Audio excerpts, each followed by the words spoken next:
All right, so the introduction is at the end of October. I saw a viral video of a young black woman standing up in front of the Kansas City Board of Police officers, basically dragging them.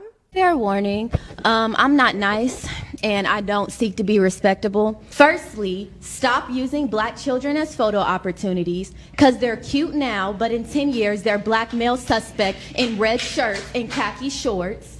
Eating cookies and drinking milk with children does not absolve you of your complicity in their oppression and denigration, Rick Smith. Because Kansas City will spend more on police than education and then try to encourage children to feast with their oppressors. Y'all are really weird. It's asinine to be called radical or homegrown terrorists for not wanting government employees to kill citizens in any instance. So I'm not here begging anything of soulless white folks and self-preserving black folks. You get one life, and you all in this room have chosen profits over people, and that's pathetic. I thought, oh, I want to talk to that person. And so we're going to have a conversation. Hi. Hi.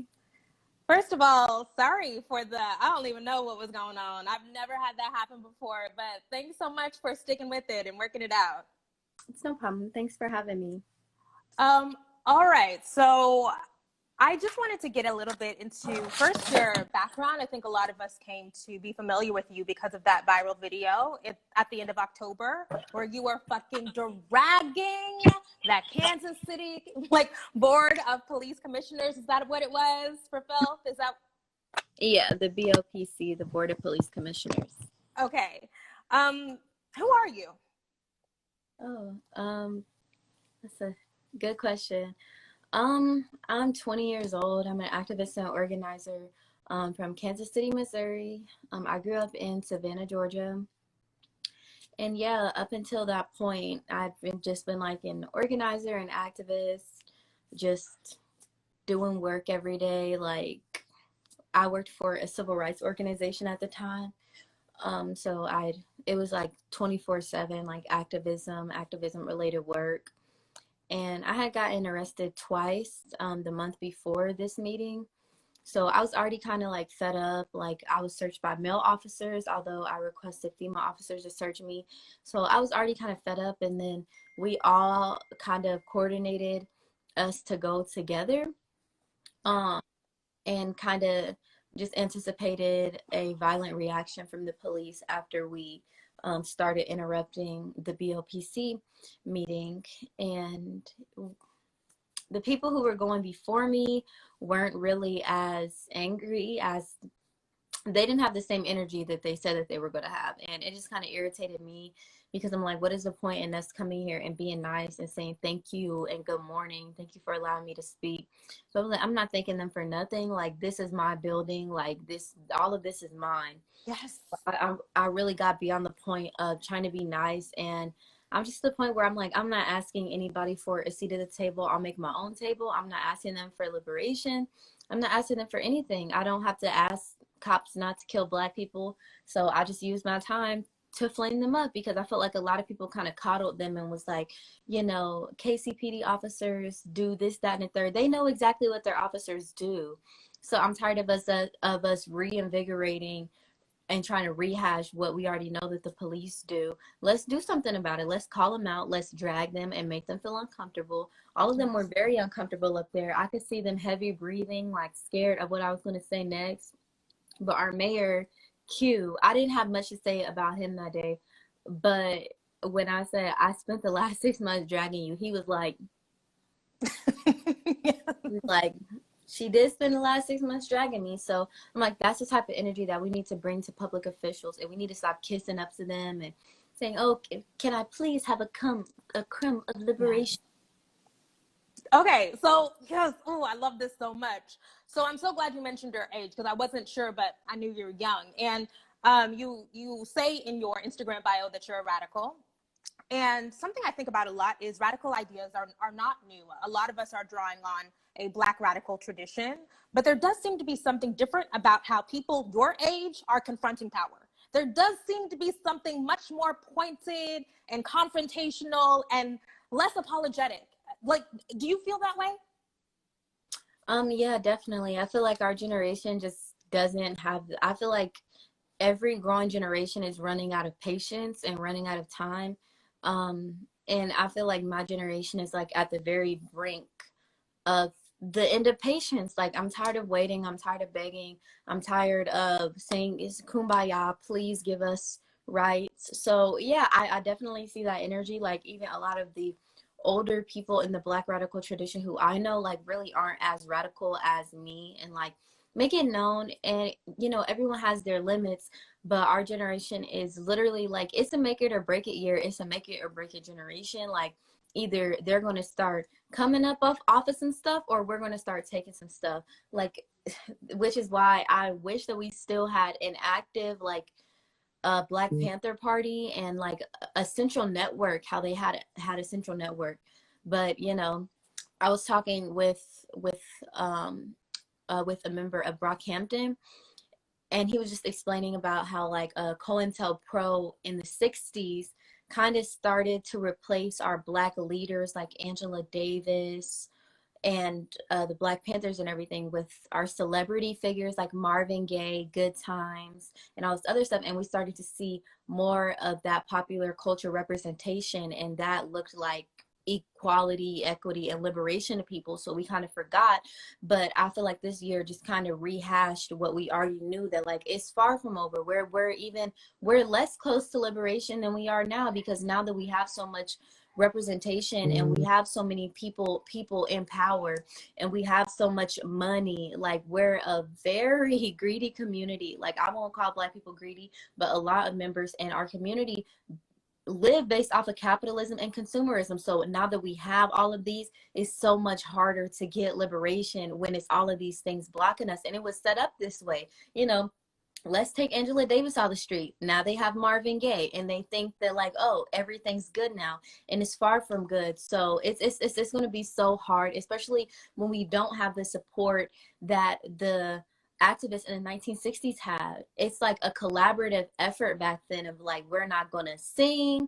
I don't care if I'm getting blackballed from my shows in the South. I'm not going to sing at that club because they don't respect Black people. I'm not going to ride the bus. I couldn't imagine us trying to do that in this day and age, when people would be like, well, I ain't never had no problems on the bus. I like the bus driver. The bus driver with me.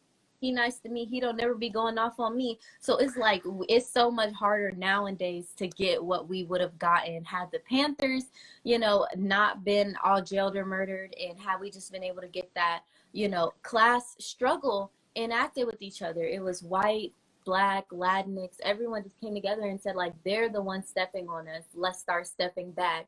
So it's just a little harder nowadays. Yeah, so I am smiling because this is exciting to me. Like, I like this kind of energy. I do think that it is really important for us. There's so much work around how the racial struggle, right? Like, when we put the racial struggle above everything else, right? People who are really suffering because of inequality, who are really suffering from all of the wealth going to the top, like Black folks, poor Black people suffer the most when we only care about representation, when we only care about Black people at the top. I love you talking that shit. I think that's really important. Yeah. So how do you come to these ideas? Like, how were you first introduced to these Black radical ideologies? It's kind of always been this way for me. Like, ever since I was like 12, I can remember, like, it's just something that I've always been passionate about. Like, I was known as that annoying Black bitch in high school, and like a lot of people had to run me my money and run me my credit back in May, after they just kind of woke up to what's been happening, because I was 16, 15, 14, 17 saying these same things. I was like, Tamir Rice, nobody wanted to hear it. So a lot of people hit me up on Snapchat. I was like, I'm sorry, I didn't, I get it now, understand. Like, because I was harboring so much hatred and anger, because it's really weird to go from, learning the basics about slavery and just thinking like, oh, okay, people got brought over here, we're free now. And then you learn like the raw, unfiltered history of your people, and COINTELPRO, and what actually happened to Martin Luther King Jr. and Tamir Rice, and it just slaps on you. And so I did harbor a lot of hatred and anger, not for white people, but just for a system in general that white people play a huge part in and keep maintaining.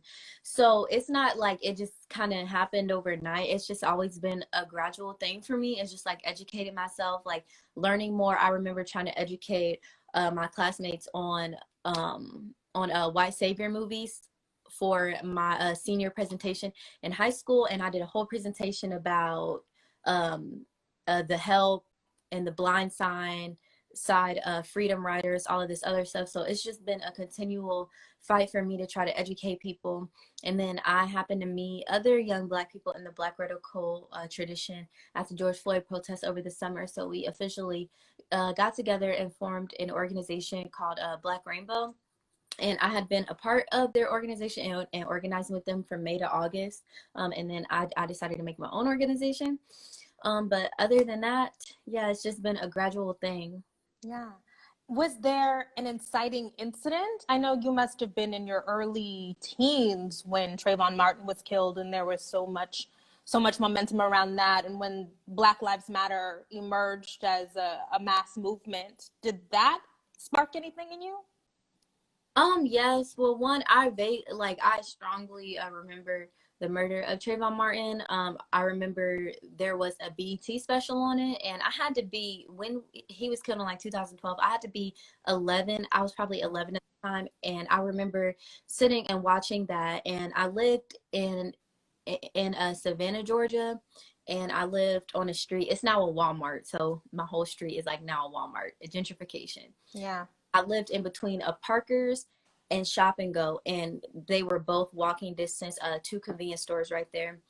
And I was watching the BET special with my cousin and my brother was like, "Oh, I'm never walking to the store by myself again."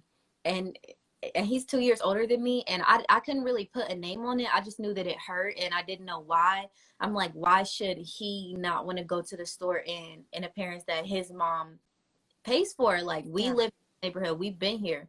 So that kind of just, infuriated me, and I couldn't really put a name on what I was feeling, but I was feeling like just more chapters being added in this 400-year-long book of oppression. So that's kind of my first run-in with oppression, like the first time that I'd ever seen a national movement sparked, like outside of the civil rights movement. It was the first time that I'd ever seen like it right there in my face, because my family didn't really talk about racist stuff growing up, believe it or not. It's just kind of all things that I've learned or picked up on. But yeah, that was my first like awakening, was like my own brother can't even walk to the store in his own neighborhood. Yeah. Oh my God. Okay, y'all, this is so embarrassing. Okay, y'all.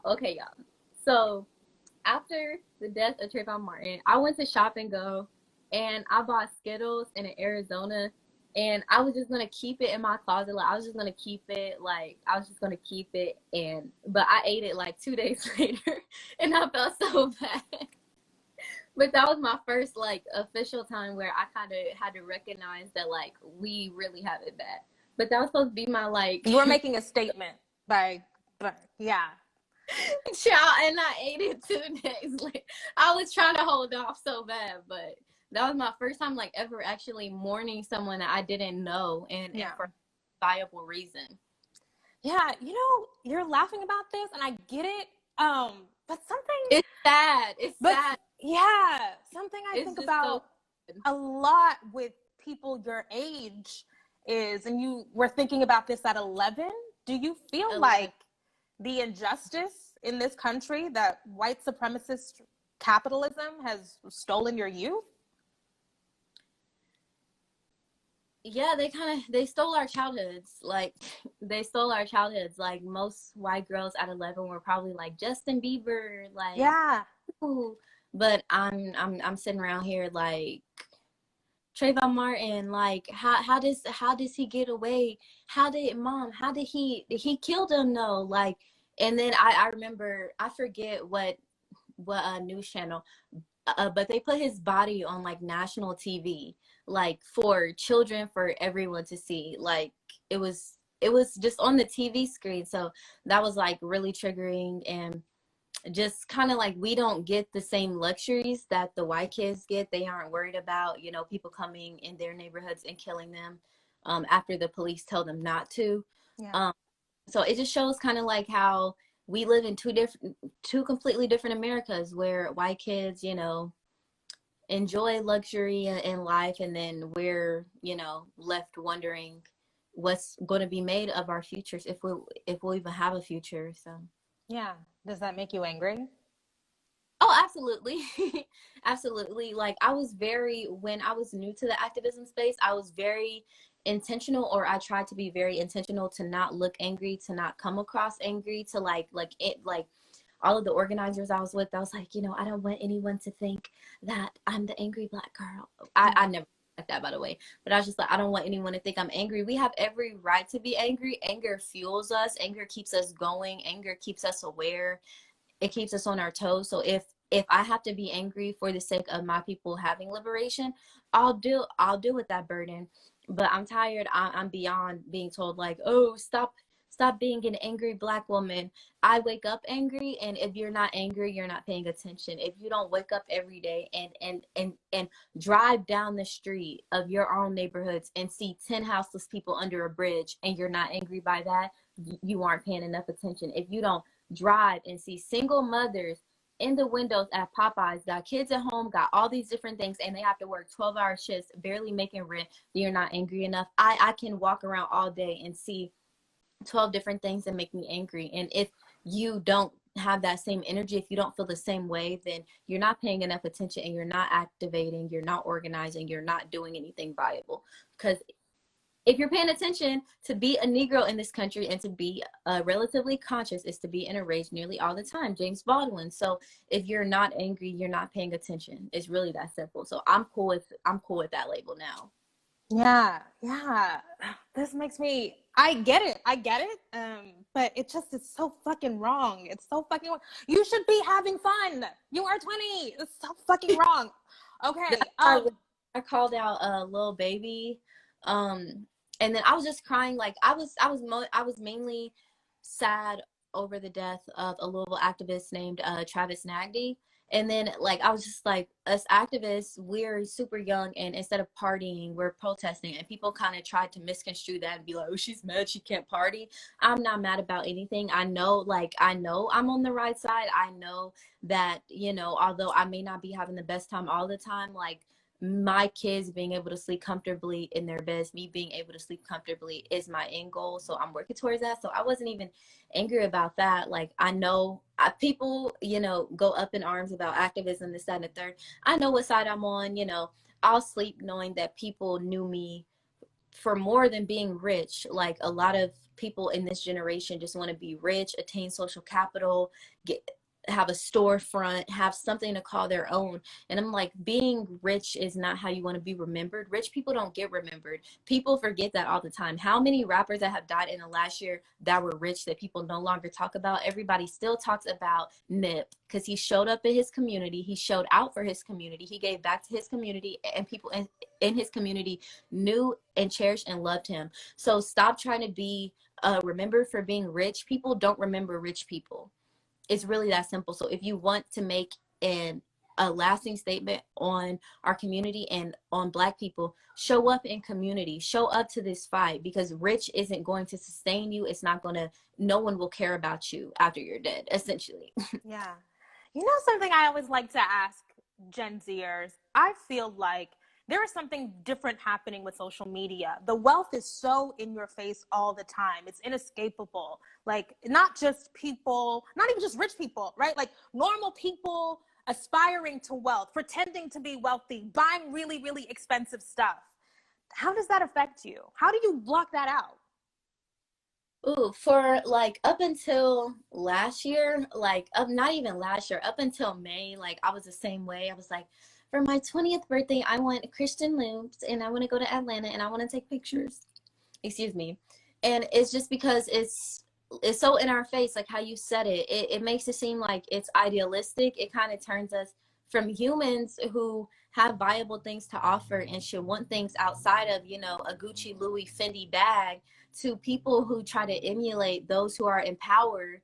And, you know, in the 60s, like I said, we had all of these prominent civil rights people and leaders. That's why everybody kind of wanted to emulate them, and they wanted to be excellent. They wanted to know more. They wanted to go to school. Like it was different. And now our leaders are rappers, rappers' girlfriends, basketball players, basketball girlfriends. So people emulate what they have. And I can never imagine, you know, wearing $1,000 shoes when there are people sleeping out on the concrete. So I manage it by, you know, not centering myself. And I know I have on $100 shirt. Telfar sent me this shirt, y'all. This I did not buy this. Shout out to Telfar. But I just kind of center myself on what truly matters, and people matter, you know, our memories matter, our communities matter. A Gucci bag that won't be worth nothing, that you'll only wear in 2 Instagram posts, doesn't matter. So I just kind of center myself, because it's kind of dehumanizing. It kind of makes you feel like, well, damn, I'm broke, I'm ugly, like nobody, like I don't have nothing, like. And we have to get from that mindset of, you know, I may not have those material things, but I'm here, I'm a person, and I matter. And, you know, start to throw ourselves into the things that we love, and not materialistic items like a Gucci bag that costs, you know. I went to the Louis Vuitton store like 2 weeks ago with my stepmom, to look, like purely to look. And this girl put out this tiny little bag, this big. It was like $4,000. I was like, for what? For this little Frito bag. For this little Frito bag. And I'm like, no way. So I just don't focus on it. I don't, you know, the only thing that I do wish I had, like, they do be traveling. Like, that's the only thing that I wish that I could do. But outside of the materialistic items, I know it won't matter when it's time to go, you know. Yeah. Believe in. You use the word dehumanizing, and I think that is a perfect descriptor. The idea that you don't have any dignity, that you're not worth anything unless you can buy stuff, like that is really seeping into people's consciousnesses. Yeah. That's what's gripping this generation, is like, you know, we have such a hustle hard mentality. Like, I've seen that really permeate a lot of the hearts and minds of my generation in particular. Is like, I'm a hustle, I'm gonna be better than everybody else, I'm gonna get $1 million, like I'm gonna get that Fendi bag, I'm gonna get that BMW, and I'm gonna get it before all of y'all, because I'm better and I'm bigger and I'm better. And, you know, I won't say that I'd ever had that mindset. Like, I mainly wanted to go to law school. I still wanted to go to Stanford Law School. Like, I kind of already had my life planned out since like 11th grade of high school. This was not in my plans at all. But I had my life kind of already planned out since like 11th grade. So I can't even really say that I wanted to attain like crazy wealth, how a lot of people do. But it's just like, that's what's shown on the TVs, and they want it that way. Like, people talk about COINTELPRO as if it was a past thing. They want our minds to be focused on these rappers and these basketball players. They want us to focus on the Chiefs every Sunday. They want us to do exactly what we're doing, so that we don't see what's going on. They want us to be so infatuated with these artists every day, so that these artists don't want to speak out. If you have 10 million followers and you know that the second you post about social justice, you're going to lose followers, why would you do that? Why would you subject yourself to losing followers and money just because somebody else died? Like, that's the mentality that a lot of people in our generation take. So I really feel a shift coming in popular culture. I feel like a lot of the things that we glorify, a lot of the people that we glorify, the sports and NFL, NBA, I feel like it's taking a downturn, which is why it could take something as simple as, you know, Offset's birthday. Like, it was trending on Twitter because people, they need something to talk about, and there's nothing to talk about at this moment. People have kind of been woken up with a pandemic and realizing that these celebrities don't give a damn about us. I'm out here starving. I have 2 children to feed, and they around here throwing money in pools, turning up with strippers every night with no mask on in a global pandemic. People are on edge. People are tired. So I really feel a major shift of like popular culture, like turning from celebrities to, you know, not existing anymore, because we're tired and we need to start focusing on liberation. Because if not, we'll be here 100 years later. Yeah, I think people are fed up. I definitely think that since the pandemic has started, there's been an expedited shift away from celebrity culture. I mean, we even see it in, you know, Cardi tweeted about her $80,000 handbag the other day, and people were like, girl, like, read the room. Like, what is Yeah. happening? Like, we don't want to hear that shit. Yeah. Yeah, people was dragging the hell out of me. They was like, you don't know how much baby gave that man be giving. You don't know how much. And I get that and I respect that. But you know, it's different if they didn't show every diamond and every wristwatch that they own, every chain, every car, every house that they get, every bad bitty, their titties, all this other stuff. If they didn't show everything that they already have, asking them to show a donation, it should be, you know, of nonchalance. You know, I gave to Children's Mercy, I gave to this. It's like, have the same energy, show up for community the same way that y'all show up in Juicy Crab, Onyx, all of these other different clubs, Magic City. It's like, have the same energy for your community. And my main thing with him wasn't even about donating. Like, a financial incentive was never a part of it. It was just a matter of, you know, lending a voice to the movement. That's what Nina Simone did, Jackie Robinson did, Muhammad Ali did, what's his name, Freddie, a whole bunch of Black celebrities. Girl, I was reading all about it. I forgot. But that's what popular culture did. So that's what people focused on. If we don't give them anything else to focus on but social unrest and our movement and our struggle, it's going to change. If every time a Black man is killed, a Black person is killed, a football team says, I'm not playing, I'm not going to play, Yeah. they would flip out, y'all. 2 years without NBA and NFL, child, America, when I tell you, these mayors will be busting down these police officers' houses, getting indictments together, snatching these officers up. If you touch a Black person wrong, you're fired. If you kill a Black person, you going to jail. Like, it would be over. Our oppression, like, I won't say all oppression, but it would just be a complete overhaul of the system. But because people cherish money and, you know, contracts and having entertainment over lives, I think we're going to be in this. I'll always have a job, essentially. Yeah. And that, you know, I wanted to be a lawyer, but I'll always have a job in activism because people won't show up and won't sacrifice anything for this movement. Like, I tweeted about that and people was like, what about the NFL players that's trying to get their mama house? What about the NBA players that's trying to get a new Bugatti? You're so selfish. You want to know what's more selfish is focusing so much on getting your mama a house that you let other people die, and that you just kind of say, well, you know, I got my money, so I'm good. Who gives a damn about the Black people that are dying and being killed in the streets? So yeah. Okay, I have some questions. You know, somebody said to me the other day that when you have enough, where you choose to put your money says a lot about where your values lie, right? We're of course not talking about people who are living lives of precarity, right? People who are worried about how they're going to pay their rent or how they're going to buy food. But when you have enough, when you know that you're going to have somewhere to sleep at night, when you know that you're going to have 3 meals a day, after that, what are you spending on? Like, what are you donating to? What are you investing in? I think about that a lot. Yeah, you're not wrong. That's what I'm trying to say. You're not wrong. Okay. yeah, someone commented, said job in activism, it pays. No, but there are civil rights organizations that exist, so they hire people. I was a project manager. Yeah. But yeah.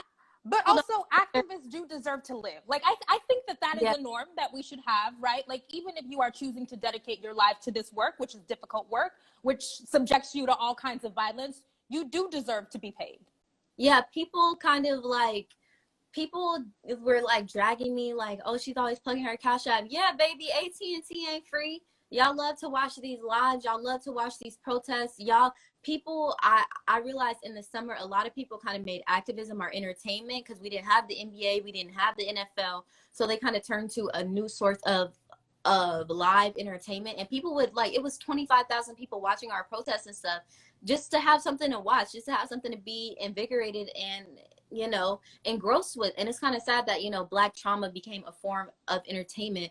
But we had lives, like, when I tell y'all, I'd be driving back and forth. At the time I lived in Atchison, Kansas. So it was 1 hour one way. I drove 2 hours every day to come to every protest, every community event. Every time somebody got arrested, I would come back and do jail support, sleep outside of a jail as a Black person, which is already traumatic enough, but actually sleep outside of the jail, wait for them to get out, then drive back home, and then come back for another protest the next day. And I never asked for anything. I never asked for gas money. I didn't ask for a dime. The only thing that I asked for was bail money and for money to get my car out of tow after the cops towed my car. That's the only thing I'd ever asked of anyone. So people kind of have this thing like, y'all supposed to suffer and like it, and, you know, suffer and shut up and be quiet, and, you know, it's your job to do that. Let little baby go be a rich nigga you hate because you ain't never getting no money, never getting no bitches. Let that nigga go be broke. Like, when people was dragging me, calling me all types of B words and like, you supposed to suffer and like it. And I'm like, why should I suffer and why should I like it? And people was like, you know, you're supposed to sacrifice for the movement and you're supposed to die for the movement. And all of us are. Like, people kind of place the burden of liberation on activists to absolve themselves of having to show up. If we doing the work, you know, if they watching me do the work, why do they have to come out and do anything? Yeah. So but yeah, you know, deserve pay, definitely. yes. But you know what? Another reason why you're not wrong is a lot of these really rich people do use liberation as an aesthetic, activism as an aesthetic, right? So we'll have visual references to the Black Panthers, we'll have kind of vague allusions to the Black radical traditions and Black radical texts, right? But when it actually comes to investing, potentially sacrificing things, that's a bridge too far. And I think you should call them out, right? Like, if you are people who are really sacrificing, you deserve to call them out. They don't do tangibly nothing. Like, I remember I went to Casey's Kitchen and Pizzeria with my friend, and I was just watching the NBA game. I think this was like back in August, September, and I was just watching on the screen how they had Black Lives Matter painted on the screen, and then how all of them changed their jerseys around and stuff. And I was like, this is the most performative shit I've ever seen in my life. And he was like, why you hating on them, bro? They stopped a whole day's games. What more do y'all want? And I'm like, what more do I want? I want them to quit and say, we're not playing until we stop getting killed in the streets and until y'all stop fetishizing and commercializing Black people. Like, Black men in the NBA and NFL have price tags on them. And that insinuation, that ideal alone should be enough to make anybody not even want to watch. Like, you're paying $80 million for a person. Like, but people are so engrossed by the game for you know, having something to channel their energy into, that they don't even realize that, like, we pay, like, they're paying LeBron James $82 million.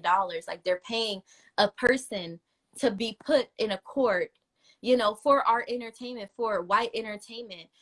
So the fact that they quit a whole last day, that didn't mean shit to me. I didn't blink. I didn't see nothing of it, because it's a thing called performative activism and tangible activism. Performative activism is showing up and saying, well, we'll paint the courts, we'll change our jerseys, we'll, you know, make, you know, have a commercial or two out about it, and that's it. Yeah. You know, look, players' demands that must be met for them to come back to the game. Nothing really tangible, just, you know, a player's rights manual, and we want Black people to be more represented. Nothing actually tangible. Tangible things would be like, you know, you're in Atlanta Hawks say, you know, Atlanta Police Department has to stop brutalizing Black people or we're not going to play again. That's tangible. That's something that actually sacrifices something. I'm tired of these celebrities not sacrificing anything. All their donations, tax deductible, they getting that shit right back. All of these little performative actions, you know, a moment of silence at the beginning of a concert, it's nothing. It's not an annoyance. It's not enough to disrupt the system and overturn it, and, you know, say enough is enough. We're done getting killed. So until people really have that mentality of like, I'm tired of it. Colin Kaepernick had that. He had that energy. He had that mentality. He was like, you know, I could lose my career over this, but that's not even what the minimal I'm willing to sacrifice for Black people to stop getting killed. People don't have that same energy. You know, they, you know, support, look at the Black Lives Matter, woo, woo, woo, look at me, here's me with an activist, y'all, she's so cute. No, show up. I don't want a picture, I don't want to smile, I don't want shit but Black liberation. So until these artists have this energy, the people who we control America. We as Black people control America. We don't control government and we don't control politics. We control entertainment, which is worth more than both. We control entertainment. We control their money, Warner Brothers, Fox. We control everything. So it's really simple as until, you know, we'll still be out here until they decide that enough is enough. Yeah. You mentioning the NBA made me think of what happened after that, like, threatened boycott was they were going to turn the stadiums into voting centers, polling places and all. And I was like, okay. But I am interested in, what are your thoughts on electoral politics? Did you vote in November?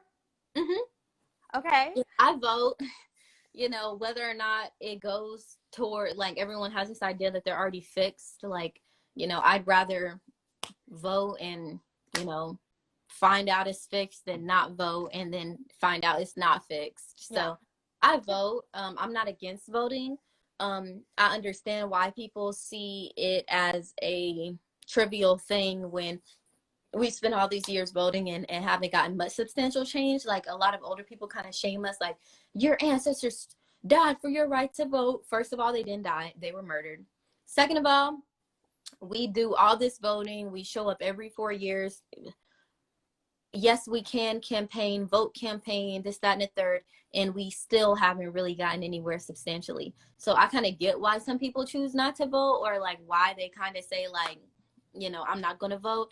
But I personally vote, and, you know, I would encourage my peers to vote, as I do think it makes a difference, but I understand why. Like, if you're told that voting will change shit and shit hasn't gotten changed, you're going to start to question whether or not voting is actually going to change shit. Yeah. Okay. I was just curious about that. I wouldn't have judged either way because I get it. Next thing I wanted to talk about, you're kind of low-key famous now. Like, you're like a known person. Like, people know you, and that's happened really quickly for you. And I wonder, how are you handling that? Girl, I have boo nigga syndrome so bad. Like, I'll just be out and about and I'll just be like, boo nigga. But then I'm like, oh, they recognize me. Like, people will look. Like, for those who don't know, like, boo nigga is when you're like, boo nigga, like, what are you looking at? And then I have that so bad because I'm just used to people, like, staring at me because I'm Black, or, you know, I'm attractive or whatever. So I just kind of get irritated easily. But then I'm like, oh, they recognize me. Like, I went to Auntie Anne's Pretzels and the girl was like staring at me for a second, and then she said, you look just like this activist girl, hold on. And I was like, it's me. She was like, oh my God, can I get a picture with you?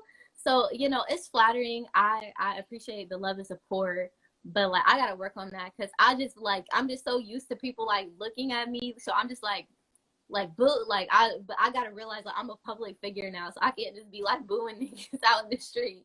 Yeah, but it's really great, I guess. Like, people probably expect me to be some, like, big force in person, but I'm actually really conservative and I'm really quiet. So, like, I bet it kind of confuses people and they think I'm mean maybe, but I literally just be like, yeah, I'll follow you back on Instagram.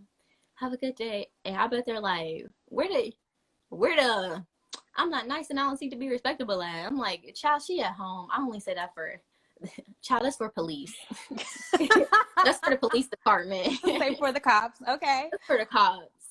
But visibility, I understand visibility is a double-edged sword. There's lots of perks and there's lots of good stuff about it, but also, like, losing anonymity, that is a sacrifice. Like, do you wish that you could do this work and be in it without having to think people are always staring at you or worry about what you're doing in public? Nope. Because, you know, before, visibility saved my life, honestly. Like, that post that I made about how KCPD will try to kill me, that ultimately saved my life.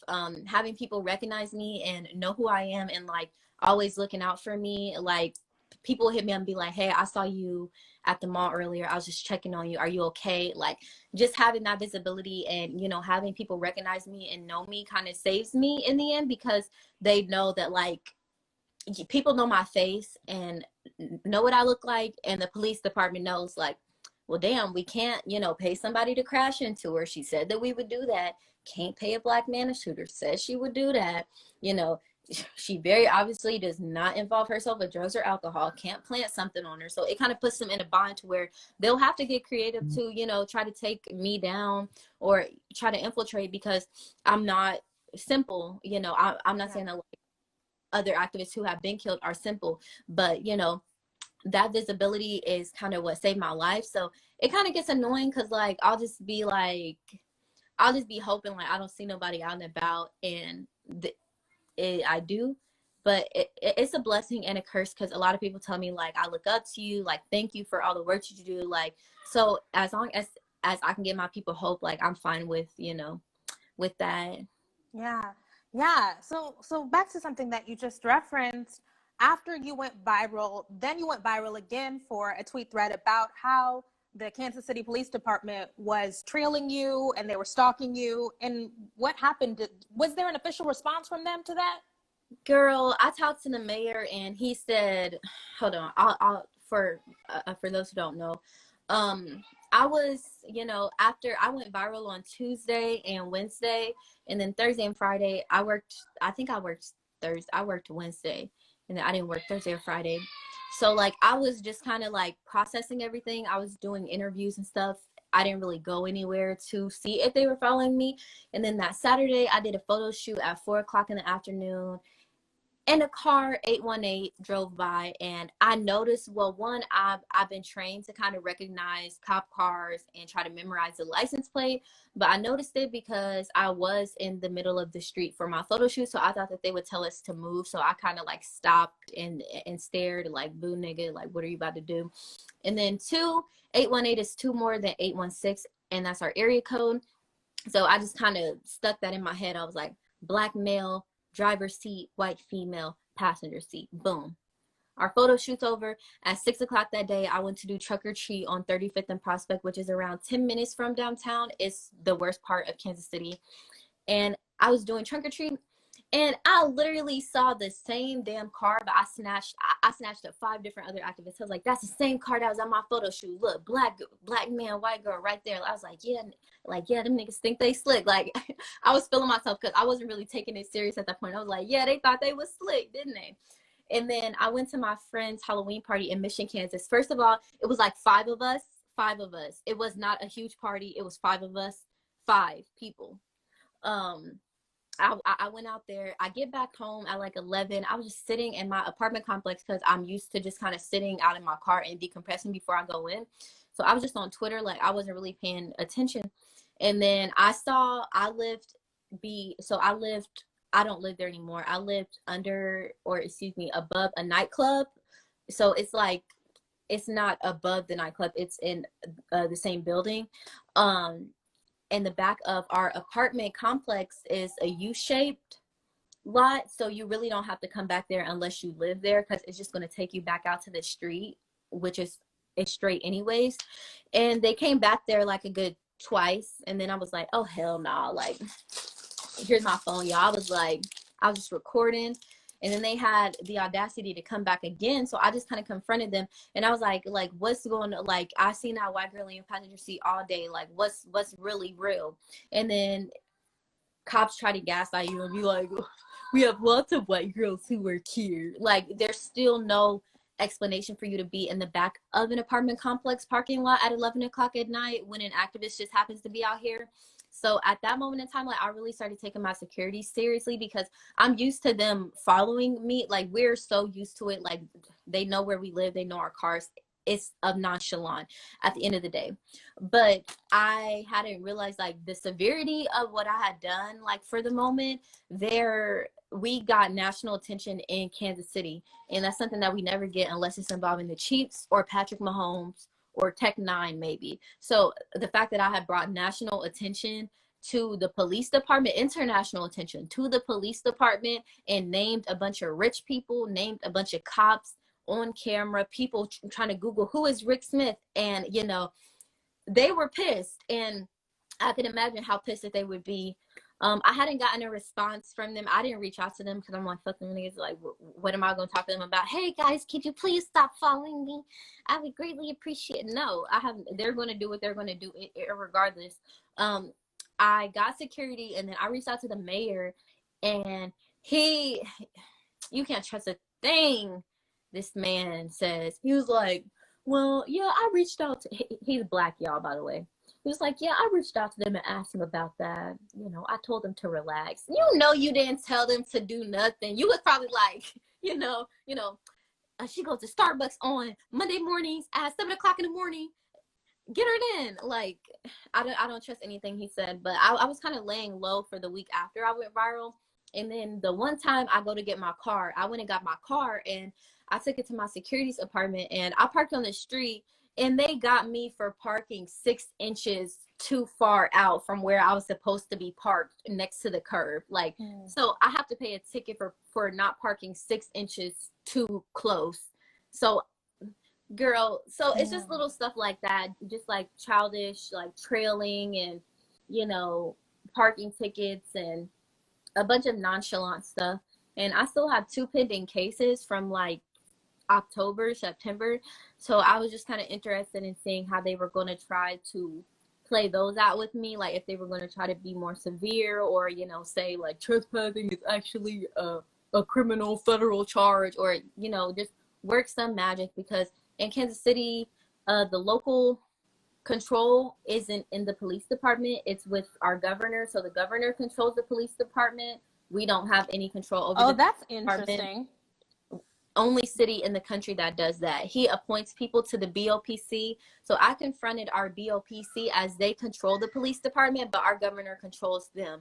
So it's like we the citizens don't have any say. KCPD can give a report, like they can hold on. So there's no, like, oversight is not even, well, generally oversight or community oversight of police boards is like bullshit anyway, but there's not even like a facade of oversight, community oversight. Okay, sorry. Yeah, sorry. But there's no community oversight at all. We have no say. Like, I was searched by male officers after I requested female officers. Both times I was searched, and then people were like, oh, file a report. I was like, so why? So it can go to Chief Rick Smith's desk after I spent the last 6 months saying, fuck Rick Smith. Like, he's not gonna, he has the ability to either substantiate or invalidate a claim. So I didn't think that he would substantiate my claim that his male officers touched me. So it was no point in filing that mainly. But yeah, it's really deep here. Yeah. Do you feel safe now? Well, I'm here in Atlanta with my family for the holidays, so I feel safe. And it's not even a matter of feeling safe, because I can feel all the safe I want. They always know where I'm at. Like, everyone always has these amazing safety suggestions for me, like, oh, turn your phone off when you go somewhere, this, that, and third. Honey, this is the American government, right?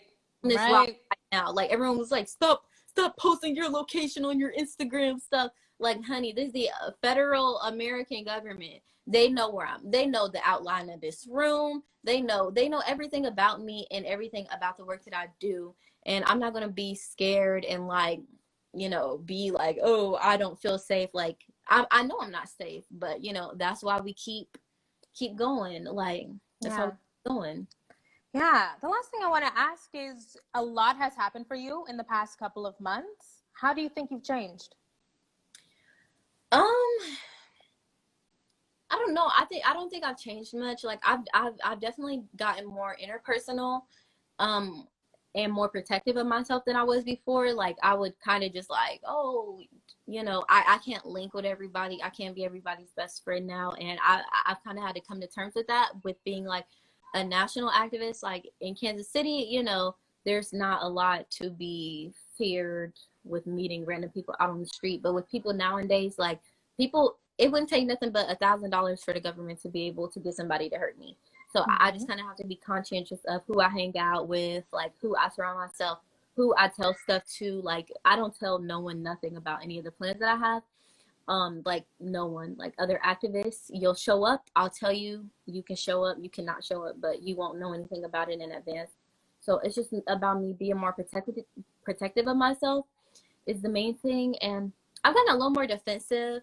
Like, I've definitely gotten more defensive than I was before. Like, somebody even in the comments just now just said she's an agent or something. Like, shit like that pisses me off, because it's just like back to COINTELPRO. Like, people believe these idiotic conspiracy theories that the government fills our timelines with about activists, and that's why we don't have no activists. Like, everyone's like, oh, we need a Martin Luther King Jr., Malcolm X. If you call every nigga who has a megaphone an agent, you're not gonna get a Malcolm X or an MLK again. So I've definitely gotten more defensive, and I'm trying to work on that, but it's kind of weird just being, you know, local and then being overnight and everyone exerting their opinion on you, telling you like you're doing this right. Like, people on YouTube were like, she should have got up there and said this instead of this. And I'm like, babe, you live in the same city. You could go say it yourself.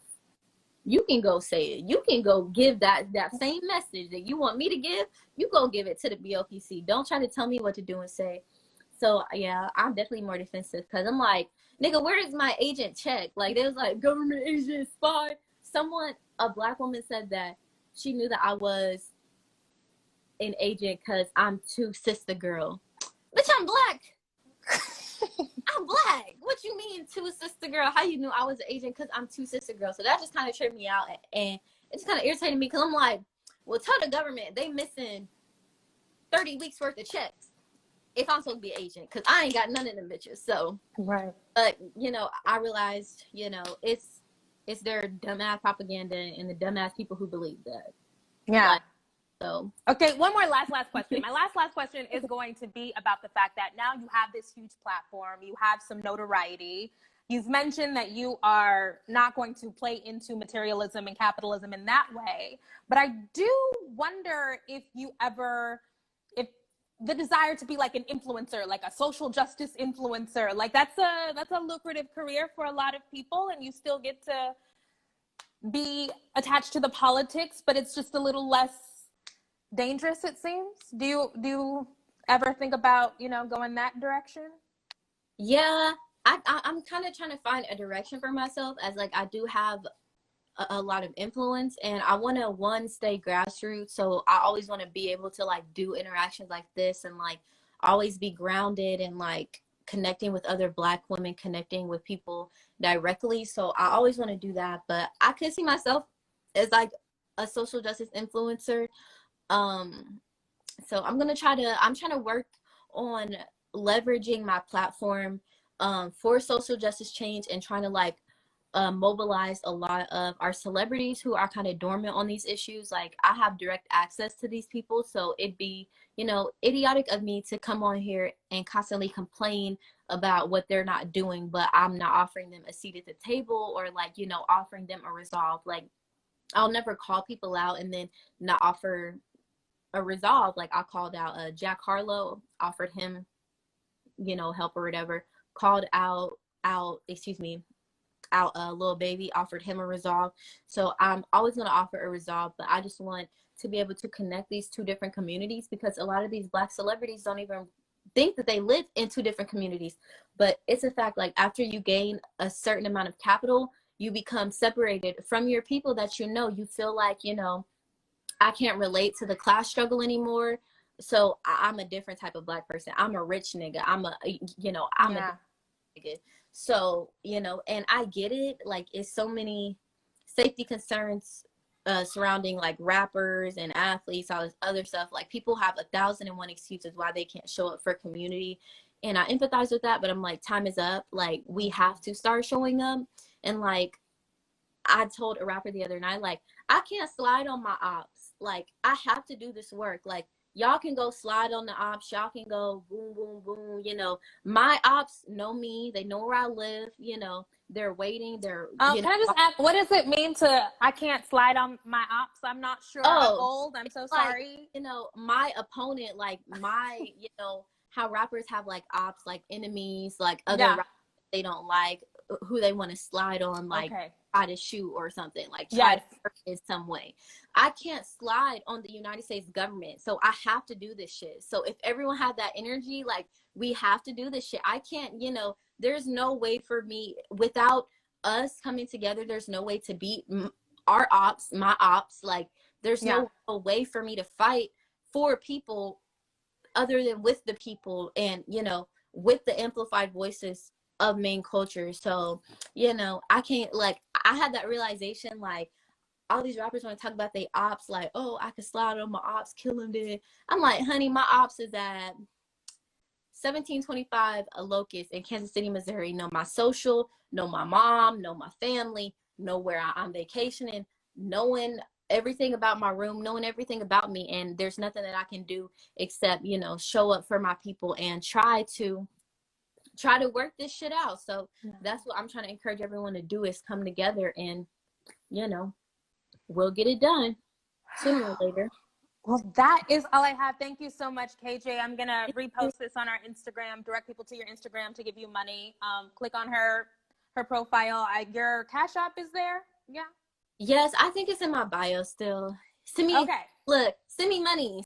Look, I will fix Subway for dinner. Right. So I'll direct people to give you that money. Thank you so much. I appreciate your bravery. Truly. Thank you. Yeah. Have a good day, y'all. Thank you. Have a good day. Bye-bye. Bye-bye. Well, that was fun. I love to connect with the youth. So fucking smart. These fucking kids are so smart. It is so encouraging. It's so inspiring. I need to do some more reading. That's it. As always, this will be posted up on the Instagram.